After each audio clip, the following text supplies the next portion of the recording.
Okay, good morning, beloved viewers. Today we have another important discussion still boiling on Agwu rituals.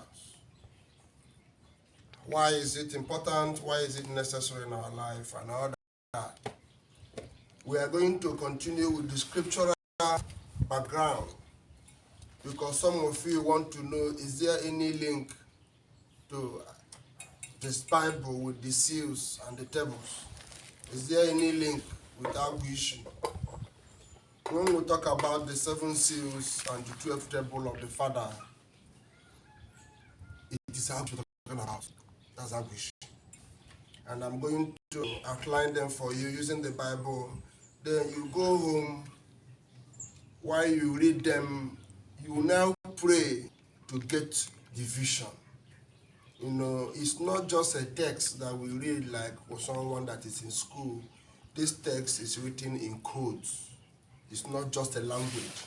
So if you can be able to pick and put together the words inside here, that means you are being able to discern the codes of the word. That is why it is a mystery. The word of God is a mystery. And for you to understand the mysteries of God, you must have to be in line with its spiritual organisms, which is the Agwu, which is the Chihuahua, which is the what you call guardian angel in the English language. You see, the guardian angel we are talking about is also Agwu. So if there is anything that is called guardian angel in your religion, what we call it is Agwu. You know, you might not understand, but you have to understand because it's something you have to know. It's something you need to know. If there is anything like guardian angel in you, whatsoever thing you believe in, if there is anything that is called guide in you, then that is Agwu that we are talking about. That is the particular thing we mean by Agwu, because it is called Agwu in my own language. I don't know what is called in your language. And in English language, they say guardian angel. I don't know if such a thing exists as guardian angel or guardian spirit. I don't know if it does exist in your religious belief or in your whatever thing you do, in your culture. But in my culture, Chionye, unlike when you maybe dash your foot to a stone, you will shout, Chimo! You see, Chimo doesn't mean that you have a separate God. Is that you are Agwu? Then in English, someone will dash his foot to a stone and say, oh my God, you are God. That is the Agwu. Do you understand? Sometimes in our language, some women will maybe slip their feet and fell. They will shout, AMADIOHA. You see, someone will say, come on here. You know, that which is closer to your lips will always be your pronunciation. That which triggers that which you pronounce is the Agwu, because you believe that there's something always to save, because you believe that there's something there guiding, because in you, you know that you are not just that mortal, that there is something you know, but that thing is what you cannot identify. That thing is what you cannot explain. That is the Agwu. And it disturbs men in so many different ways. Every man, every woman, in as much as the world is concerned, be you black, be you white, you have Agwu. As a pastor, what you are using to say that Holy Ghost came upon you and you have message is Agwu. When you go to your ritual group where you belong, all of them belong somewhere. The ceremony they do for you is your Agwu ceremony, as if they have anything to offer to you, but in a wrong way. At a time it will cease. Something you invoke from the future to the present to use. At the time it is required in the future, you have used it already in the present. You are empty. You know, there are some mysteries in the spiritual organization. There are some mysteries that you don't understand, and these mysteries are not explainable. And in your quest for want or search of one greater mission or the other, you might be used, you know, because you don't have Agwu. But when you have your Agwu, you cannot be used. Your Agwu no go green. He cannot be bribed. Your Agwu no go green. And you cannot, if you are fighting for a cause and the enemies are after you in that cause that you are fighting, the world is against you in that cause that you are fighting. Even if it is a good cause, they will still kill you. They will try to stop you. But when you have fulfilled your Agwu, you become unstoppable. You become not easy for one to kill. You can't be killed. And whatsoever thing you present will be accepted, in as much as it's in line with the cosmic truth. It will be accepted. You understand? So this is part of those Agwu activities we are talking about. It's broad. You know, I want to use the lecture of this morning to conclude all about Agwu rituals, which is available for you to hear on a platform of this nature. Other informations remain private. I will not tell you how the processes is done and the languages used or the citations in each of these processes. No, it's not what I will teach you. Unless you want to come and be a spiritualist or a dibia, then you begin to learn that line. It's not every Agwu person is a dibia. What is dibia? Dibia is a priest. In as much as you are a man or born here on earth, you are a dibia. You are a priest of God. The power of God lies in you. So finding out your own line of dibia is what matters. For example, you might be a film actor, you might be a musician, you might be anything, but in that your music career, you don't need to belong anywhere to be firm. Your Agwu will make you firm, because they are the power. Now, those who come to buy you because they want to make you firm, your Agwu will make them look for you with their knees on the ground, because they come to take what you have. They will not lure you, neither cage you in control. Rather, they will be at your service. This is the difference between he who has Agwu, who have performed the rite and acknowledged the seals and 12th temple of the Father, and he who have not done it. Like as I am, be you who you are anywhere. You need me to operate. I don't need you to operate. That is the spiritual circle. And so many of us have such gifts, but we have reduced it and use it to go and meet them in their covens. They are now using your gift, but you will not know. There are proxy approaches. There are so many mysteries in as much as the spiritual life is concerned. It's full of mysteries. So be careful what you do. Be careful what you join. Open your eyes very well, because the world is no longer what it used to be. I would like to take a citation of reading from the book of Leviticus chapter 6. Leviticus chapter 6 from verse 20.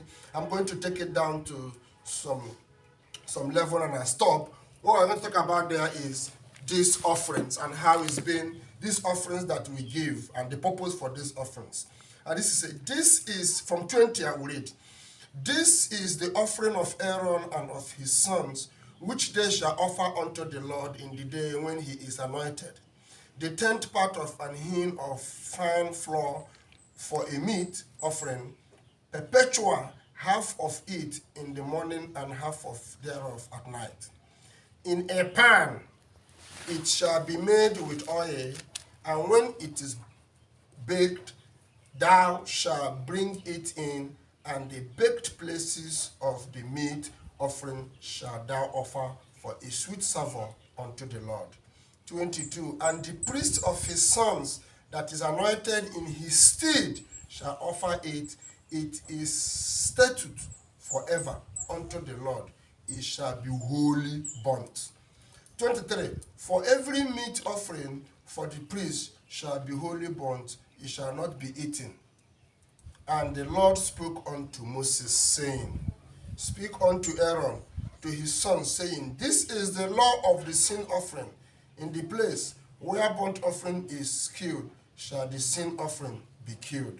Therefore, the Lord, it is most holy. Where they do the sacrifice of the other, they should also do that of the sin offering. It's just one place. The priest that offereth it for sin shall eat it. In the holy place shall it be eaten. In the courts of the tabernacle of the congregation. In the courts of the tabernacle of the congregation. Now, individually, in a native doctor or a native priest or the priest, a cultural priest, we're trying to differentiate them from the ecclesiastical order. They are one thing. Now, the gifts, the meats, because definitely after the ceremony there will be meat. Bring here all the time, there may be meat. Today they have converted to the money. After the ceremony there will be meat. And this meat is meant to be eaten in the congregation. Then only that means the priest who performed the rite will also join the congregation in feeding from this meat. After the offerings has been done, after the ceremonies has been performed, then there comes the congregation feeding. That is why in your doing your Agwu, people are always in the temple. So the food is meant for the people. Now let us hit 2 Chronicles. Let us hit 2 Chronicles. Chronicles should be after Kings. After Kings, if I'm not mistaken. Let us take 2 Chronicles chapter 29. 2 Chronicles 29. 29 says, 2 Chronicles 29, verse 27 to 28 says, And Hezekiah commanded to offer the burnt offering upon altar. And when the burnt offering began, the songs of the Lord began also with the trumpets and with the instrument ordered by King David of Israel.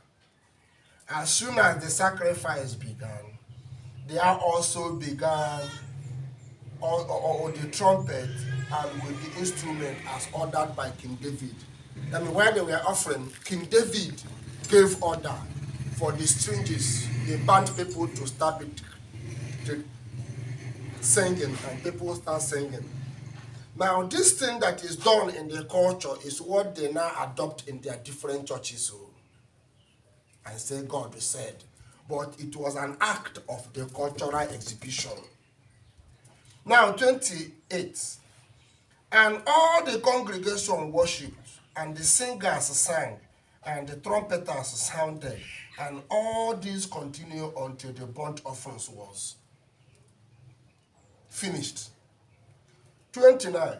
And when they had made an end of offering, the king and all that were present with him bowed themselves and worshipped. 30. Moreover, Hezekiah the king and prince commanded the Levites to sing praise unto the Lord with the words of David, and Asaph the seer, and they sang praises with gladness, and they bowed their heads and worshipped. So here we have the priest. I don't know if you are coding the language of what we are discussing. We're talking about the priest. We talk about the seer. We now talk about, that means the seer is different from the priest. The priest is different from the king. The king is different from the prophet. But today, our native doctor, only him is a seer. Only him is a prophet. Only him is a priest. Only him is not the way it is done. That is why in the temple of God, seers are different. When you want to refer to seership, that is what they have changed into divination. Divination is a demonism act. No, don't worry. When we will study demonism, I will review it. Divination is demonism. Seership is not demonism. So in place of seership, they bring divination. That way, the other way around. So that is what the churches do in trying to say that they were sent by God or they have vision. Instead of seership, they replace it with divination. The power of divination. All right, we proceed. That is to tell you that the pattern of worship today in our Pentecostal churches that claim that they have a ministry is the cultural old system of worship. So let us proceed. That means nothing has changed. I don't know why they did not say it's an old thing. Old thing have passed away. Why did they bring it back to the New Testament and to this our generation to start singing band and drums when it was just a cultural exhibition in the Old Testament? But today the New Testament become the work of God. There's a place I'm driving you to so that we understand actually who these people are. In the name of Jesus Christ, we have been killed. In the name of Jesus Christ, we have been deceived. In the name of Jesus Christ, we have been sent to an unknown destination. In the name of Jesus Christ, we have wrong government. In the name of Jesus Christ, they collect bribe for you and I in the name of Khan to support bad leaders in government. All are Jesus Christ people. They all have ministries. They become president of Khan. They say they are Christians, but their work is no way of Christianity. A leader will come, you go and give them money, Christian leaders. But the Christians themselves, no, they chop money. Now the leaders, they chop money. That is not where we are going to. Let us proceed. Second Chronicles. Let us remain in the Chronicles. We are still in Chronicles. By the time we finish the Chronicles, we'll now go back to what you call your New Testament. I hear what they said there. Let us continue. In the Chronicles, you observe that at 28, there is a worship pattern. And that worship pattern involves, while the sacrifice is going on, trumpets will be sounding, people will be singing and dancing, and waiting for the sacrifice to be complete. And after the sacrifice is complete, they now bow down and worship, and everybody will find his own way. Let us attack the book of Luke. And in this exercise, thou now brought about a process that every day, in the temple, every day is service. It's not actually that you came to church. People come to do one ordinance or the other, either by proxy, either by person. That is how the temple is busy. People going out and coming in every day. So people who have nothing to do can go to temple to assist in one work or the other.